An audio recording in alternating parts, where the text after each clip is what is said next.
কিছু মেয়েরা দেখবেন আরবি ক্যালিগ্রাফি লেখাযুক্ত নিকাব হিজাব পরা শুরু করেছে এবং এই হিজাবগুলোর মধ্যে লেখা থাকে সুবহানাল্লাহ, আলহামদুলিল্লাহ, আল্লাহু আকবার। কিন্তু আমি বলবো বোন, আরবি ক্যালিগ্রাফি লেখাযুক্ত হিজাব নিকাব পরার কারণে আপনি কবিরা গুনাহ করতেছেন।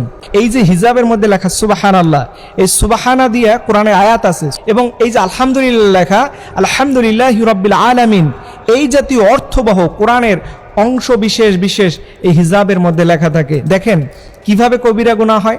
একজন মেয়ে যখন তার ওয়াশরুমে যেতে হয়, মনে করেন সে মার্কেটে গেল, হিজাব পরে আছে, তখন কোরআনের আয়াতের অংশ বিশেষ লেখা নিয়ে সে বাথরুমের মধ্যে ঢুকছে। বলেন তো এই আরবি কোরআনের ভাষা নিয়ে বাথরুমে ঢোকা জায়েজ আছে?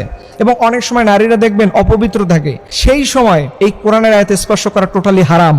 এরপরে দেখবেন হিজাব মাঝে মধ্যে ধুইতে হয়, এইগুলো যখন ওয়াশ করতে তখন দেখবেন এগুলো বাথরুমের ফ্লোরের মধ্যে ফেলে সাবান ব্যবহার করে ধুইতে থাকে। বলেন এই জাতীয় কাজগুলো করার পরেও এটা কি ইসলাম সমর্থন করতে পারে?